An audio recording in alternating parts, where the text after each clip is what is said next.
20th anniversary of 9/11, and the majority of Americans don't feel safe from the terror threat. Just 49% see the United States as more secure than it was before the attacks.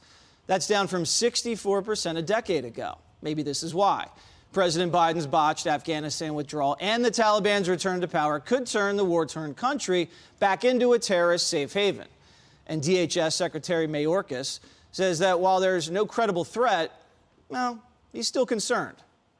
We've seen the threat evolve from the foreign terrorists seeking to enter the United States to the individual here radicalized to violence by a foreign terrorist ideology to now what we consider the most serious terrorism-related threat on our homeland, which is the domestic violent extremists. So am I concerned? Yes. I'm concerned today, I'm concerned tomorrow, and I was concerned yesterday.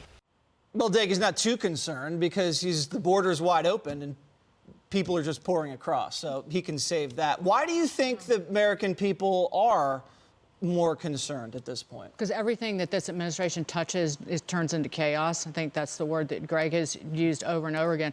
You know what? Just sounding like you drank half a bottle of Benadryl doesn't make us feel good when the world is spiraling out of control. It's not only to keep us safe, their jobs, it's to make us feel safe.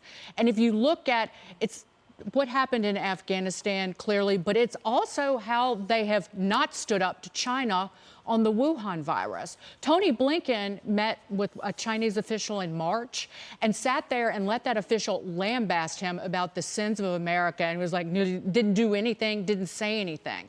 So when is Biden going to stand up to China on the Wuhan virus? And by the way, you can connect the two because al-Qaeda was running bioweapons labs 20 years ago. They probably learned something from the, 4.5 million people who've died worldwide because of a single virus that spread around was it's 650,000 Americans. So that's why people are utterly freaked out right And it's now. not just Republicans, Dana. In the poll, it says independents and Democrats also much more concerned. Yeah, so independents are fickle voters, usually. They pretty much don't like either political party, so they like to, and basically they don't like Washington. But what you would hope is that they could at least trust Washington. You can dislike, but still hope. I do think, actually, on the merits, the United States is safer today than it was on September 10th, 2001. Yeah. There's a couple of reasons. One, this is it's unbelievable to think about now. But at the time, it was illegal for the intelligence community and law enforcement to share information with each other.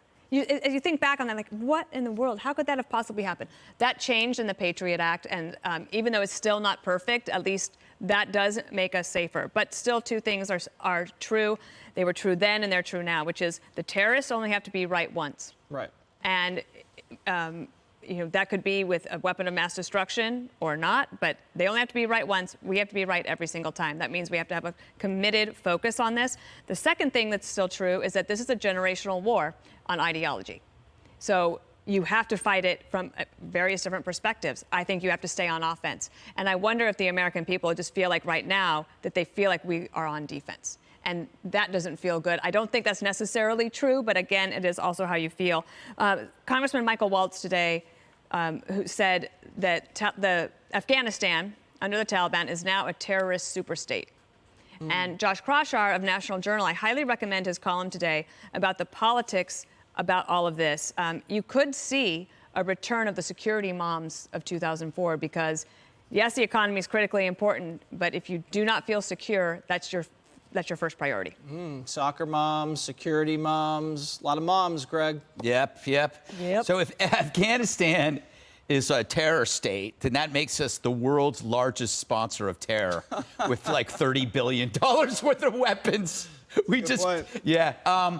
So Mayorkas said, is that his name? Mayorkas? Yeah. Close. Mallorca is just a nice place to go. It is. I get confused. He said there's no credible threat unless it's, a white supremacist in face paint. So you wonder, why is it that when the Democrats enter power, we instinctively feel less safe? It's that reason, because we've met the enemy, and to them, it's always going to be us. We've had terror under both parties, but we feel like the Dems are always more concerned about our phobic response to it, right? So whenever there was like something awful that would happen, and a beheading or a terror attack, Fox News would cover it. But other cable channels would be obsessed with Islamophobia. So the phobic response then of the actual ISIS attacks, which is why they always often denied the signs of organic terror of converted Islamic radicals. So I don't know, maybe if Al-Qaeda decides to attack, they will identify as white supremacists, which, by the way, is cultural appropriation, which it would be probably the most offensive thing about it to the hard left progressives. Got to worry about bioterror, cyber terror, and what was the last one? Attacks on our grid. That's the new thing. Yep. I don't think it's going to be like the 9/11 or those types of spectacles, but it could be something far more sinister, even more destructive if they could shut down a country. Jessica. Okay. Thank you. You're welcome. Yes, shutting down the grid, this happening. I mean, this is Leon Panetta has been talking about this for a long time now, that we're not going to have traditional warfare anymore. And we're starting to see that certainly from China and Russia and Iran. And we'll see kind of how the Middle Eastern players get into this. In terms of the drop of feelings of security from 64% a decade ago down to 49% today, around 9/11, things do get a little antsier for people. You just can't help but be reminded of what's going on. It's obviously across every paper you open, any channel you turn to, but now we have 9/11 plus, right? We have these images of what's going on actually in a hub of Islamic extremist terror.